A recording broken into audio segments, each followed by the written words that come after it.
coucou à vous mes chers amis du spirituel, des cartes et de l'oracle. Cette dernière vidéo pour moi sur les énergies de la semaine, du mois de février avec les signes d'air, c'est la dernière. Les signes d'air mes amis, les signes concernés donc Gémeaux, Balance et Verseau, ces signes d'air qui partagent des caractéristiques qui sont liées beaucoup à la communication. On va être beaucoup dans l'intellect, la pensée rationnelle et le côté sociabilité. Donc ça, c'est quelques traits communs un petit peu par rapport à nos signes. Nous, aujourd'hui, on va aller voir sur un petit tirage un petit peu quelles sont les énergies du mois de février qu'on peut recevoir. Donc les signes d'air, souvent, voilà, je disais reliés à l'intellect. On va être beaucoup dans la capacité de comprendre des concepts assez complexes. On va être beaucoup dans cette réflexion, dans le mental. On peut être perçu souvent dans ces signes comme un penseur analytique. On est tout en train d'analyser, on veut comprendre, on veut savoir le pourquoi et du comment. Ce sont aussi des personnes qui communiquent efficacement. On les comprend, on est dans un échange qui est assez complet. Mais parfois, attention, ils peuvent être perçus comme trop détachés émotionnellement. Ils ont tendance un petit peu à privilégier cette rationalité. Oui, c'est ça, cette rationalité, ça se dit. Voilà concernant ces signes. Je répète que il faut, et c'est important d'aller voir ce qui peut dominer et influencer votre signe astrologique. Regardez votre ascendant. Le tirage aujourd'hui que je vais faire est d'ordre général. Il se peut que ça ne vous parle pas. Si c'est le cas, eh bien laissez de côté. Ce n'est pas le moment pour vous. Vous pouvez y revenir beaucoup plus tard. Voilà. Allez, on va commencer ligne par ligne avec différents oracles ou tarots que j'ai tirés. Dans la première ligne, on est sur la ligne qui représente le présent et on est avec le tarot. Décidément, je baille. On est avec le tarot de Marseille. La première carte que l'on retrouve dans le tarot de Marseille pour l'instant présent, donc ça va représenter un petit peu ce que vous êtes en train de vivre, ça peut être les démarches que vous êtes en train de mettre en place. C'est ce qui est en train de se passer dans l'instant même. Donc ici, on est avec la première carte qui est la roue de fortune. Donc la roue de fortune, c'est tout ce qui change, tout ce qui arrive subitement, mais tout ce qui nous permet d'évoluer. On parle ici de cycle. Ça peut représenter le karma, quelque chose qui tournait en rond, quelque chose de cyclique qui revenait en permanence et qu'on est en train de régler. On voit ces trois personnages là, un qui est assis, l'autre qui est vers le bas, et puis ça tourne. On voit cette roue qui tourne avec cette manivelle. Donc il y a des choses qui tournent et qui reviennent. Donc ici, on nous parle d'accepter un petit peu que rien n'est immuable et qu'il faut savoir profiter de l'instant présent. Il y a les choses qui évoluent, mais c'est pour évoluer, je vous le disais tout à l'heure, positivement. Donc dans l'instant présent, on nous parle de changement, de transformation, de quelque chose qui est revenu à nous et on a peut-être travaillé sur des choses passées et on va changer. On va changer ou en tous les cas, on a ce vouloir de pouvoir mettre d'autres choses en action. Donc attention aussi à ne pas vouloir tout contrôler, ce qui est inutile. Donc ici, lâchez prise, détachez-vous de cette roue et permettez-vous d'évoluer et d'aller vers une transformation qui est nécessaire, qui va vous remplir, qui va être enrichissante. On a derrière, dans l'instant présent, la carte du chariot. Donc le chariot, c'est un petit peu ce cavalier qui conduit son véhicule. C'est prendre les rênes de sa vie, c'est un petit peu être le maître, être celui qui veut décider, mais attention à ne pas être éparpillé parce qu'ici, on peut nous parler de ne pas savoir où aller, de choix, de direction, de cheminement. Donc attention aux choix que l'on va faire. Donc ici, vous voyez tout à l'heure avec la roue de fortune, dans l'instant présent, on nous parle de saisir l'instant présent et d'accepter le changement qui va nous permettre de transformer. Ici, avec le chariot, j'ai le sentiment qu'on veut être encore maître des rênes et qu'on a du mal à lâcher prise, qu'on veut tenir et qu'on ne sait pas prendre une décision. On est peut-être éparpillé. C'est l'art aussi un petit peu d'affronter les difficultés sans les atteindre. Donc, j'ai le sentiment qu'ici, dans l'instant présent, vous avez du mal à accepter qu'il y a certains changements qui sont nécessaires. Prendre une autre voie, penser différemment pour pouvoir évoluer. Et puis derrière, on a l'ermite, donc ça représente un petit peu tout ça. L'ermite, c'est la prudence, c'est le temps, c'est la patience, c'est les choses qui mûrissent. C'est vraiment être éclairé dans cette obscurité. J'ai le sentiment qu'on s'est renfermé, qu'on a fermé une certaine porte à un changement qui nous permet de nous transformer. Est-ce que vous êtes isolé dans cet instant présent? Est-ce que vous vous sentez dans cet enfermement mental, vous avez du mal à voir la solution, ou en tout cas la porte qui peut être ouverte. Parce que la roue de fortune parle de karma, de quelque chose qui revient sans cesse et dont il faut comprendre. Donc ici, on peut nous parler de quelque chose qui revient et qu'on a du mal un petit peu à faire changer, ou en tous les cas à faire évoluer.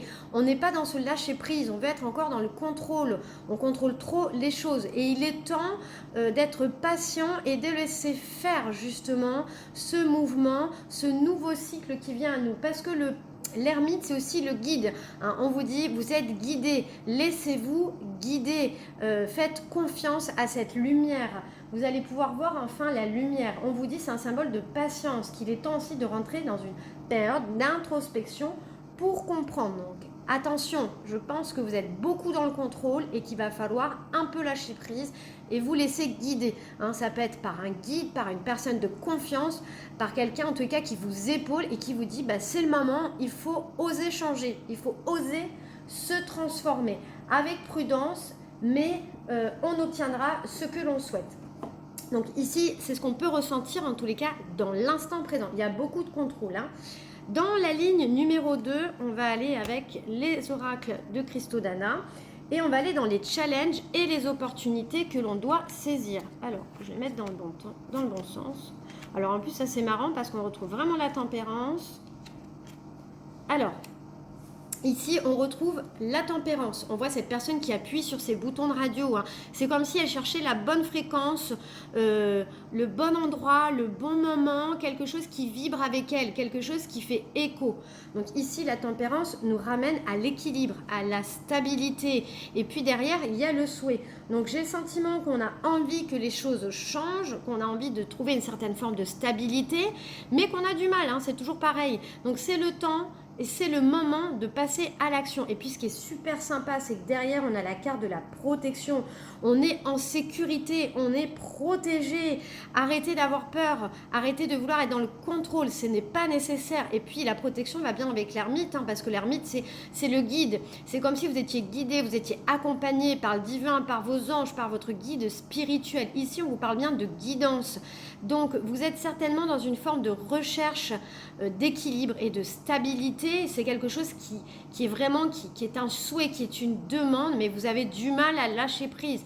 On vous dit dans les challenges et les opportunités, eh bien, saisissez cette opportunité d'être bien guidé, d'être éclairé, passez à l'action. Lâchez les rênes et laissez-vous guider. C'est le temps pour vous de faire un choix. Vous êtes protégé, quoi qu'il arrive, hein, puis l'œil de tigre, c'est vraiment la confiance en soi. Ayez confiance en vous, travaillez avec votre plexus solaire, ayez confiance, vous êtes bien protégé.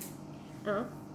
Très important, retenez ça pour trouver cette forme de stabilité. Dans la troisième ligne, on va aller trouver les conseils pour le futur. Et ici, on est avec l'oracle des Lumières. Pardon, excusez-moi. Alors, dans les conseils pour le futur, ici la première carte qu'on a, c'est les parents. Alors les parents, comme le mot l'indique, c'est un petit peu, c'est le ciment, c'est le pilier, c'est la base, c'est les fondations. Donc certainement qu'on est en train de chercher ces fondations, ces bases sur lesquelles on a été éduqué. C'est aussi l'éducation qu'on a reçue. On est en train de rechercher dans ses racines profondes. On essaye encore une fois d'aller se raccrocher à quelque chose. Ici avec la roue de fortune, on parlait de karma. Hein. Donc il y a quelque chose en fait qui est relié de la ligne familiale, généalogique. On est peut-être dans ce côté, j'ai envie de transformer quelque chose. J'ai besoin de couper, j'ai besoin de me détacher d'une ligne karmique. Il est temps de changer, de transformer. On va revoir ces bases, comment elles ont été faites, ces fondations. Hein, ici, on peut parler de refuge aussi protecteur. On a besoin de se sentir en sécurité. Hein, c'est vraiment tout à l'heure la protection, l'éclairement, le guide. Il y a des horizons nouveaux derrière. Donc, on est en train de vous dire, n'ayez pas peur, vous êtes en sécurité. revoyez vos bases, coupez les liens karmiques, il est temps d'aller vers quelque chose de nouveau. On voit qu'il y a vraiment cette émergence vers le côté familial et karmique, hein. On coupe quelque chose de transgénérationnel ici. On vous dit courage, vous vous donnez les moyens en tous les cas d'aller vers quelque chose qui vous correspond plus, hein. En plus, avec la carte du mariage et de l'union, on vous dit que c'est bénéfique, c'est un aboutissement, c'est la réussite de quelque chose. Il y a une transformation qui est nécessaire. Pour moi, tout est relié au côté karmique, familial. La carte de la jeunesse, c'est quelque chose de positif. Vous voyez, on voit ces 4 couleurs, hein, qui indiquent une satisfaction, c'est la liberté, l'insouciance. On a besoin de se détacher de quelque chose qui est en relation avec d'ordre familial, en tous les cas, quelque chose qui est attaché à vous. J'ai le sentiment qu'ici, on peut parler d'un boulet, de vraiment quelque chose de très lourd. Je le redis, de transgénérationnel. C'est un souhait, c'est une profondeur. On parle vraiment de travail et de protection. Vous êtes protégé, éclairé. On vous dit, c'est le moment, il faut passer à l'action. Il faut couper les liens, hein, il faut vraiment vous détacher. L'union, c'est aussi ça, c'est se couper de quelque chose, oser aller de l'avant, aller s'affirmer. Vous savez, c'est comme cette personne qui va aller casser les codes de façon à ce que dans son autre lignée, eh bien, tout ça, ça n'existe pas. Donc, on essaye de se sentir en sécurité, on essaye de chercher ces bases solides, hein. Allez, on va aller voir ici, dans la 4e ligne, l'énergie globale ou le message clé qu'on peut recevoir. Alors, voyez, c'est énorme parce que là, on parle de désintérêt. Je ne sais pas si vous les voyez, pardon. Désintérêt et oubli. Ici, on voit ce puits. Hein, j'ai le sentiment qu'on ne voit pas clair. On est dans ce côté sombre. Le puits, c'est aussi l'introspection à l'intérieur. On s'est oublié à un moment donné. On recherche qui on est pour revenir vers une certaine lumière. On va dans les profondeurs de soi.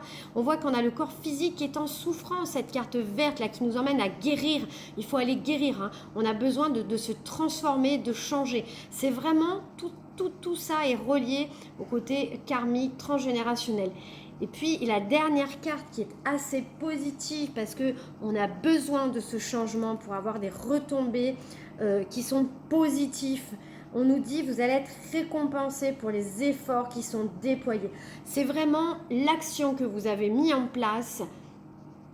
Elle va être festive, joyeuse. Vous allez vous sentir bien, vraiment de l'intérieur et ça va se voir de l'extérieur. Donc allez-y, passez à l'action. L'énergie globale ou le message, c'est il faut y croire, il faut y aller. Autorisez-vous à guérir, à couper ces chaînes. Le corps en a besoin, il est en souffrance vraiment à l'intérieur. Vous vous êtes oublié, affirmez-vous, retrouvez cette lumière. C'est très important. Voilà. Concernant ce dernier tirage, j'espère que celui-ci vous aura plu. N'hésitez pas à cliquer sur j'aime et à partager.